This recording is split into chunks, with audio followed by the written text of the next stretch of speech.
โอ้คำหนึ่งลูกค้าเบลเมื่อเงินเมื่อเบิ่งเงินแม่เด้อโดยแม่ได้เดี๋ยวจังหน่อยเดี๋ยวลูกเมื่อครับคนนอนคนโต๊ะบนมือกันอืมไปทุกคนโอเคแม่เดี๋ยวบอก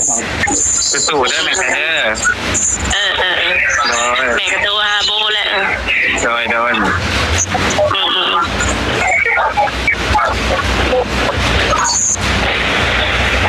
อันในหนึ่งเนาะเดี๋ยวคุณโทรมาหนึ่งมาบอกว่าเดี๋ยวขอกลับมาเฮือนเนาะทำมาบ้านเฮาเนาะทั่วเพิ่นไปมอดมือซ้ำเนาะไปจากหมอเพิ่นกะตรวจกะยังนั่นแหละน้องเอ้ยที่แรกครับคุณโทรมันก็ถามหาเป็นยังไงครับเขาจื้อบ่ได้แล้วก็ปอดลายแล้วเคยว่าเจาะปอดอีกเบื้องหนึ่งบอกว่า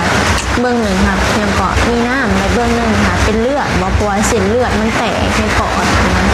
ปอดเซเวลก็สังเกตอยู่ตอนอยู่ห้องหมอเลยเก้าจ้าเวลาเจาะปอดเนาะเห็นเป็นน้ำมันจะมีสีปนเลือดมาน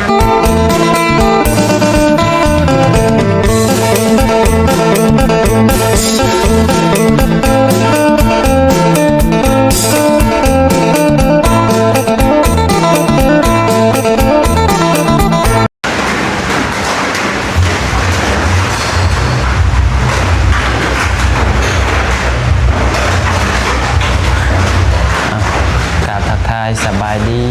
สวัสดีพ่อแม่พี่น้องFCเบิร์ดสุขุสุคนสุหมองสุบอนว่าอยู่ภายในและก็อยู่ทางต่างประเทศเนาะก็ยินดีต้อนรับเข้าสู่ช่องสายกุ๊กสายบุญอีกแล้วยังไงก็พบกันกับน้องปัจจัยเนาะตอนนี้เป็นเวลา7 โมงยังพี่น้องเลยก็ฝนกระโตกบดมือบดเว้นพี่น้องเนาะบ่เศร้าทีแรกว่าจะพากันไปเวียกไปงานไปเบิ่งเวียกเบิ่งงานฝนฝ่าฝนกับบุกเป็นใจพี่น้องเนาะ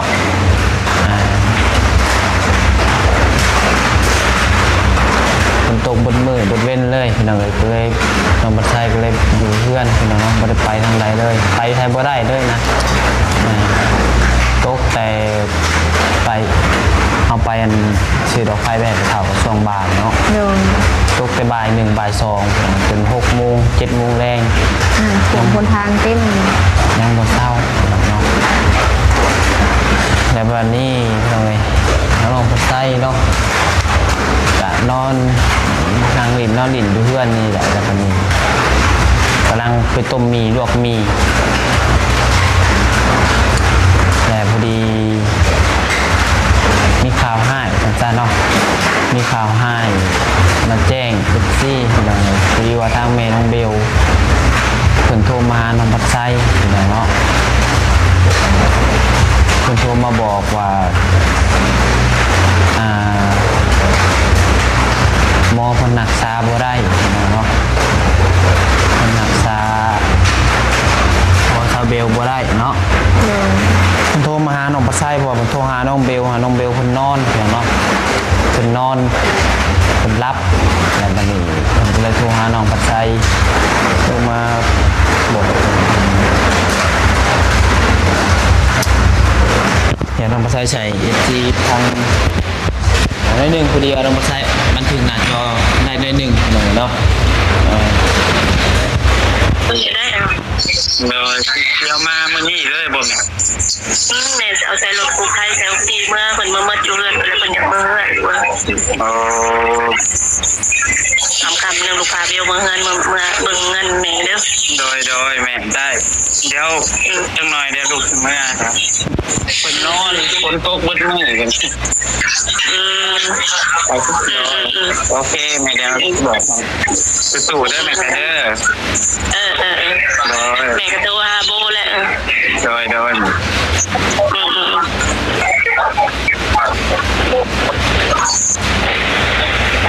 อันในหนึ่งเนาะ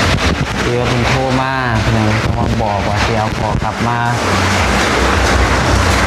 เฮือนเนาะทำมาบ้านเฮาเนาะทั่ว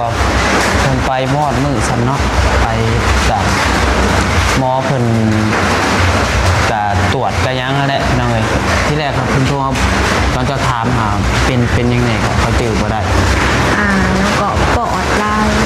เราเคยว่าเจาะปอดอีกเบื้องหนึ่งบอกปวดเบื้องหนึ่งค่ะยังก็มีน้ำในเบื้องหนึ่งค่ะเป็นเลือดบอกปวดเส้นเลือดมันแตกในปอดนะ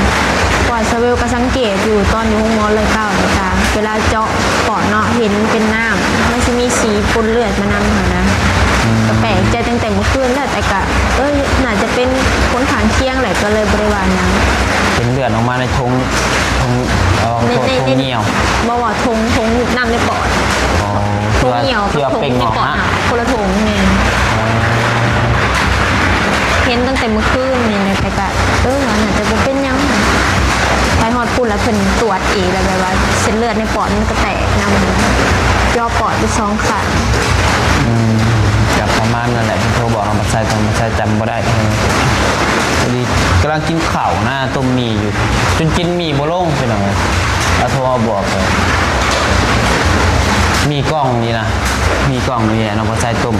กำลังกินได้2 คำพี่น้องเนาะมันห่อนมันดาดปากดีเมย์โทรมาบอกเสียพอกลับไปเด้อว่ะ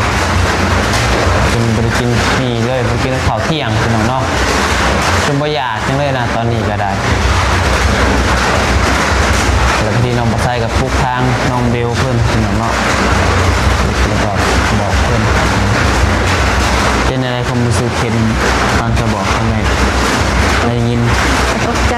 เสียใจผมคิดว่าสิไว้ขนาดนี้หาก็ขึ้นไปเมื่อคืนนี่ตื่นซ้อมมาเสร็จมาบอก คือว่ามาอยู่บ้านเฮาอะอยู่หมอเพื่อนบ้านเฮานี่2 มื้อเนาะมื้อครึ่ง2 มื้อเนี่ยนะ 2 มื้อสักปีไปเลย แล้ววันนี้เป็นส่งคุณเวียงเมื่อคืนนี่นะพี่น้องตัวหมอเพิ่นก็ไวเนาะเพิ่นก็ทุกตรงนะพี่น้องเนาะถามว่าซาบ่ได้เพิ่นก็บ่ได้หมอบางบ่อนอันนี้เขาบอกเฉพาะบางบ่อนเด้อเพิ่นเด้อมันก็เคยมีแบบร้านน้องปัดไซเพิ่นเป็นไข่แล้วเพิ่นสอบ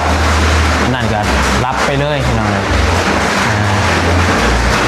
แล้วหมอมีแต่ว่ามีโอกาสฟื้นทั้งที่เพิ่นไปแล้วแต่เฮาสิบ่เว้าหมอได้พี่น้องเลยอันนี้ขึ้นไปเวียงเพิ่นก็ว่าคือพ่อน้องเบลนี่นะเฮ็ดพ่อน้องเบลนี่เพิ่นว่ารักษาบ่ได้เพราะว่าปอดเนาะเพราะไงปอดมันชอดปอดมันยั้งนั่นแหละพี่น้องเลยเลือดข้างนึงครับเป็นน้ำข้างนึงครับเป็นเลือดพี่น้องแล้ววันนี้มันยากนะพี่น้อง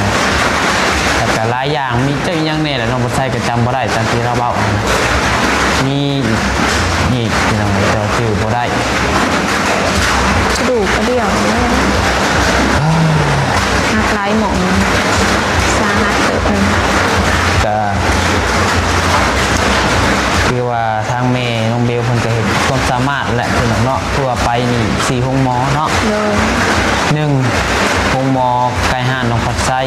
2 ห้องหมอแข็ง3 ห้องหมอมุกดาหาร4ห้องหมอ150 เตียงก็ห้องหมอใหญ่ที่สุดในประเทศลาวห้องหมออยู่เวียงจันทร์ที่ว่าไปล่าสุดนี่แหละพี่น้องเนาะแล้วบัดนี้เพิ่นก็สิส่งกลับคืนมาพี่น้องเอ้ย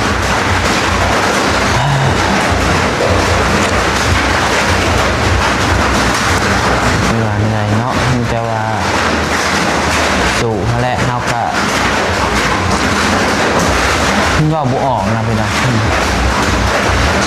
เข้าใจเลยแหละความรู้สึกนี่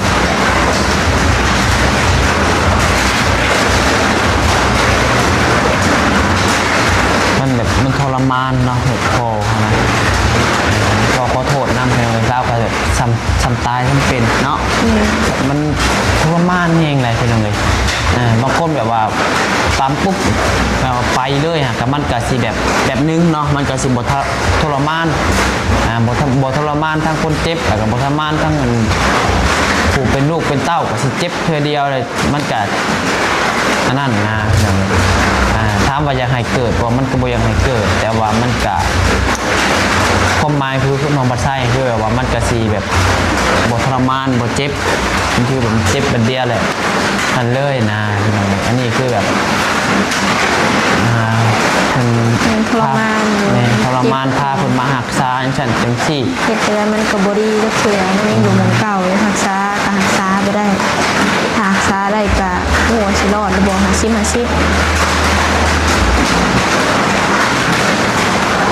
มันก็ทรมานหั่นแหละจากแนวชีวิตนำทางนี้ไปเบิดสีห้องหมอเลย คือว่าทางตาบุเห็นช่างเข้ากับเห็ดคือกันนะพี่น้องว่าเราบุเห็ดเนาะ เห็ดเบิดเห็ดตั้งแต่เมื่อเกิดเหตุ คือแม่น้องพัดไส้กับตั้งแต่พอน้องเบลมันเกิดเหตุตอนกลางคืนตื่นเช้ามาเพิ่นก็ไปเบิ่งทางตาบุเห็นให้เบิ่งหมอดูหมอให้เพิ่นก็ว่าพอน้องเบลนี่ไปแล้วพี่น้องเลยไปตั้งแต่ตอนเกิดอุบัติเหตุไปแต่ว่าโอกาสสิรอดนี่กับเพิ่นยังสิกลับมาอยู่บ่ง่ายๆกับเพิ่นยังสิกลับเข้ามาว่าวิญญาณออกจากร่างแล้วอันนี้ทางตาบ่เห็นเป็นจังไดเดี๋ยวแม่นกใส่ไปเบิ่งให้ เนี่ยเขาว่าเนี่ยฟันเมื่อวานซืนนี่นะบอกว่าพออยากเขาเมื่อเขาบ่ได้ ครูต้องเอาไปหาเวทเช้านี่บ่ เดินเนี่ยก่อนเนี่ยฟันว่าอยากเขาเมื่อนเขาบ่ได้ตอนเวียนอยู่กับร้านผู้หนึ่งเฮ็ดจื้อบ่ครูที่แบบยืนตรงนั้นแต่ว่าผู้ที่จ่อยนะเพิ่นก็เห็นนอนว่าท่วงแม่ว่าแม่ลูกพ่อนี่แหละเห็นนอนตกใจเลยแต่ว่านี่ก็แม่บ่บอกหาไปถิ่มเลยลูกเหยียบถิ่มรถก็จับไปเหยียบถิ่มนี่เกิดเหตุนอน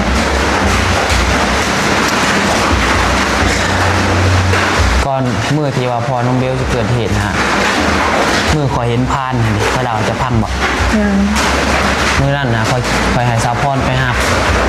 สาวพรนั่นที่ว่าไปซอยเรือลองแจ้งนั่นแหละ ขี่รถจักรมาข่อยเลยเป็นคนขับแต่ข่อยเห็นพานตรงใจนี่มันแลนตัดหน้าข่อยบ่ฮู้เขาว่าพานตัวพานนะแต่ทุริสาพรบอกป้าพานมาสิพานพอดีมันก็แลนกบลงคูคืนทีแรกมันก็ขึ้นมาทางนี่แหละเห็นพานข่อยบ่จักเขาตัวพานตัวนี้นะคือว่าตัวแบ่เห็นอยู่คือว่าแบ่นะโอ้ใหญ่เลยพี่น้องเลยพานเป็นพานที่สมเกิดมากก็บ่เคยเห็นแบบพานแบบตัวเป็นๆขนาดพี่น้องเลยแล้วบัดนี้ก็ไปเล่าสู่ผู้นั้นผู้นี้พังเพิ่นก็ว่ายังเกาะพี่น้องเลยจำบ่ได้บดีเลยแต่ของมันก็บ่ดีหั่นแหละไปว่าถ้าเพิ่นว่าถ้าเห็นงูแล้วมานเห็นพานเลยสวยความหมายลูกอยู่ความหมายเพื่อนนะแบบว่าผู้เฒ่าผู้แก่เพื่อนเบ้าทานกันมาพี่น้องเนาะแบบว่าเห็นงูแหละมานถ้าหากว่าเห็นพานเลยซวยอันนี้ก็จักแมนโบแมนพี่น้องเนาะจะเกี่ยวบ่เกี่ยวจะเอาบ่ใส่กับบ่เอะใจยังแต่พอดีคำมาเดึกมาพอดีต้องเบลชมมาบอกว่าพอถือรถตั้มพอถือรถตั้ม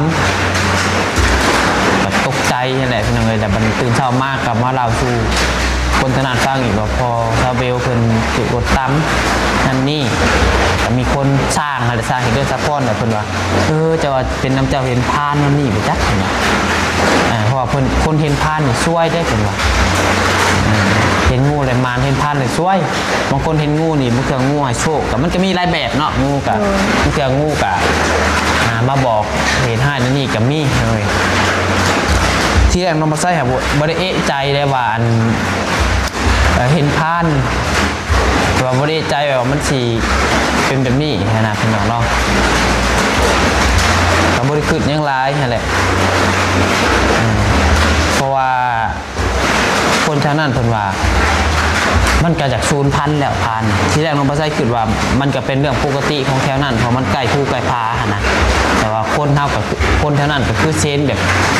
เรื่อยๆอยู่แต่ว่าคนว่าบ่พี่น้องเนาะมันจาก0,000แล้วว่าง่ายๆกันหายากเลยมันแทบสิบ่เห็นแทบสิบ่มีโอกาสได้เห็นแต่มื้อที่น้องพัดใจเห็นน่ะคือผู้ว่ามาแต่ใส่พี่น้องเอ้ยคือบุญตาน้องพัดใจก็ว่าแม่นพี่น้องจากบุญตาบุญอะไรก็เห็นขนาดนั้นแบบมันบังเอิญเกินไปขนาดพี่น้องเอ้ย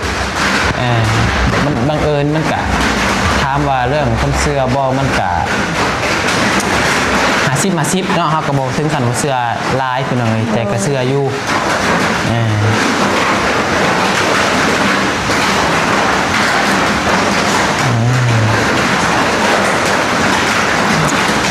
ว่าอยู่ผ่านสิแลนมาตัดหน้าเนาะมันแลนมาตัดหน้ารถเลยนะพี่น้องความหมายก็ได้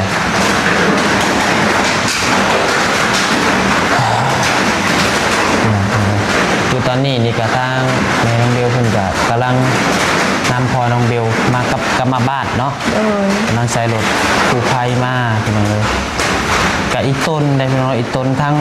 คนเจ็บอีต้นทั้งคนเป็นอีต้นทั้งแม่น้องเบลแล้วก็อีต้นทั้งพ่อผู้ที่เจ็บทั้งทรมานทั้งหลายอย่างหลายแนวอะไรพี่น้องเลยเนาะเพราะว่าจากบ้านเข้าไปหาหมอ110เตียง400กว่าลักพี่น้องเลยต้องไปใช้เซิร์ชเบิ่งในGoogle Map 400กว่าบริใกล้ๆเลยพี่น้องเลยเนาะคือเบิ่งคนธรรมดาเฮานี่นะแบบว่านั่งรถไกลเนาะนั่งรถไกลเดินทางไกลนี่ยังเมื่อย436เป็นบอกพี่น้อง436กิโลขับรถ7 ชั่วโมง 38 นาทีในชีวิตก็ถึงจะหอดการน้องปัสไซเดินทางมาแต่ปากสั้นกลับมาบ้านคนบริเป็นอย่างนี้นะก็นั่งรถส่วนตัวอีกมือมายังเมื่อยมาหอดแล้วก็โอ้ยอย่างไอ้ที่แต่บปงหัวรับมันแบบมันบอกห่างกายเฮามันเมื่อยเพลียเด้นั่งรถเมื่อยได้เป็นยังไงคือแม่น้องเบลนี่ก็จะจ่อยลงเนาะไม่ว่าจะแม่แหละน้องเบลก็จ่อยน้องปัสไซเองก็ยังจ่อยไปลงแจ้งนี่น้ำหนักของปัสไซ57 58น้องปัสไซไปติดมือเว้นนี่น้ำหนักเรือ53บอเปิดห่อ53 54นี่แหละน้องปัสไซติดนะเพราะว่าครับน้องปัสไซไปพุ่นกับกินข้าวเป็นเวลาเน็บเลยปกติน้องปัสไซสิเคยกินข้าวเช้า8 โมง 9 โมงข้าวเที่ยงนี่ประมาณ12 โมง 1 โมงแต่ข้าวแรกเมื่อคืนน้องปัสไซกินข้าวมื้อนึง4 คาบไปพุ่นนะกินข้าวมื้อละ2 คาบ 3 คาบนี่ตัวอย่างยากแหละมื้อละคาบมันเถื่อกันแต่กินขนมข้าวต้มไปน้องเลย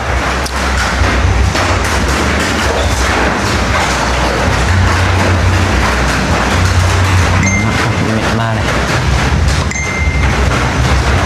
น้องเสร็จน้ำเลยสื่อสารมีศาสตร์ก่อนมีศาสตร์คืออย่างยืนสื่อคือสิบมูมีหานเปิดหานบอบบี้นี่ศาสตร์แบบใดเลยศาสตร์แล้วเขาปูหนังหลีนี่นะแต่ว่าได้พื้นใหญ่โบกศาสตร์ที่มีก็ได้นิศาสตร์แต่ปูพรมนี่ได้นี่แน่นคุณทำยังไงบ้างเลิกทานจะได้จังอันแหละ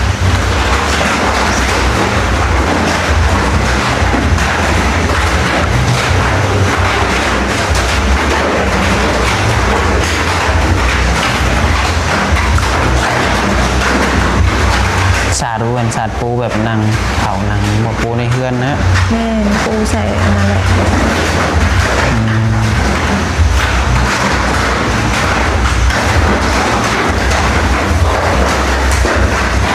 น้องสูงมาบอกเลยถามเบิ้งว่าเป็นยังไงจังอันถ้ากำลังเสร็จทางค่ะฝนกระตกกระยุดกระเช้ามืดนึงก็จะมีเศร้าหรือเปล่านั่งกระถั่วบนทางแต่ว่าจะโมงเลยเนาะคนออกมาแล้วว่าสมัยตอนนี้7 โมงปลายนะเสร็จทางเพื่อหอดก็ยันเช่านะเราจะคิดว่านานจะเกือบแจ้งแหละเพราะว่าขานมือแล้วขึ้น9 โมงเนาะ9 โมง 10 โมงหอดก็6 โมงเช้าประมาณ 3-4 โมงเช้าผมไปจากเขามาหอดมันเป็นอะไร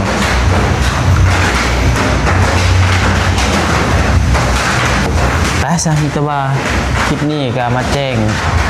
บอกพี่น้อง FC เด้อพี่น้องเด้อเนาะเบลมีอยากบอกอีกบ่ บุมีอย่างไรเราก็ต้องแต่ว่าคำใจแต่การที่ว่าเป็นห่วงโดยตลอดมากการกำลังใจจาก FC นั่นแหละเป็นอะไรแต่บุมีอย่างไรเรา เป็นคำพูดละลายเนาะดีคอยให้กำลังใจทางซาเบลกับน้องปัดไส้และทั้งครอบครัวมาโดยตลอดพี่น้องเนาะเอากะเขาไปอ่านคอมเมนต์เป็นFCให้กำลังใจไลน์พี่น้องเขาก็ดีใจเลยพี่น้องเขาก็มีกำลังใจพี่น้องเลย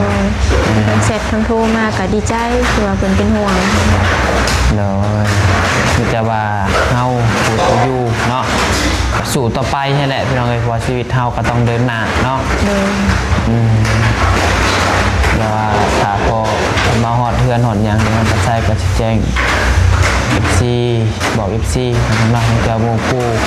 เป็นบางคนเพิ่นบ่ฮู้นะมันจะเพิ่นอยากมาลิ้นมาของงานพี่น้องเนาะ เดิน มาฮอดบ้านไม่ได้ก็จังว่ากันพี่น้องเอ้ยไปมีแต่ว่าสำหรับคลิปนี้น้องปัจจัยคือขอรับลาเลยน้องเด้อผมมีคุณในไลน์พี่น้อง FC ที่เข้ามาชมและเป็นกำลังใจในทางเฮาสองคนตลอดมา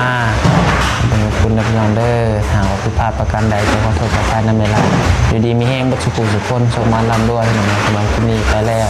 สบายดี